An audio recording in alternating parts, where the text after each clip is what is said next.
Hello guys, welcome to our YouTube channel, and today we are going to learn how to create an Indeed account. So let's get started. So if you want to create an Indeed account, what you can do is just open up a browser, and after opening up a browser, in search bar you have to search for sign up Indeed.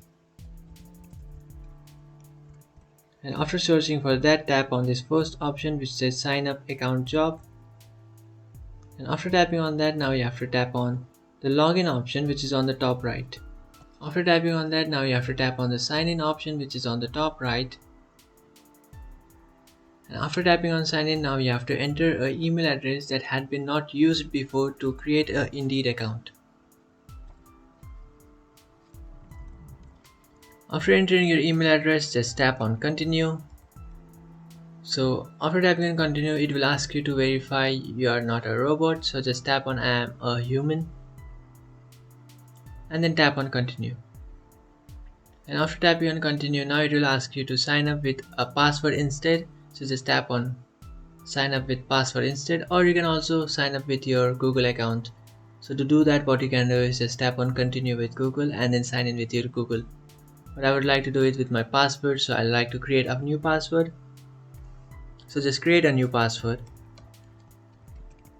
and then tap on I am human and then tap on create account. And after doing that, here you can see you have successfully created your account. Now you can go ahead and add your city, state, postcode, and after adding that, just tap on continue, or you can also skip this process if you would like. So here you can find skip in the top right, so just tap on skip if you would like. And now here you can see it is asking you to verify your email address. So to verify your email address, what you have to do is you will receive an email address on the email account that you have just entered. So just go ahead and open that email that you have received from Indeed and just tap on verify email. And after tapping on verify email, you will successfully verify your email address. So after verifying your email address, what you can do is just complete this process. And after doing all that, here you can see you have successfully created your Indeed account. So now you can go ahead and search for job titles and anything that you would like. So that's it guys, this is how to create an Indeed account. If you find this video helpful, don't forget to like and subscribe to our channel. If you have any doubts, feel free to comment below. Thanks for watching.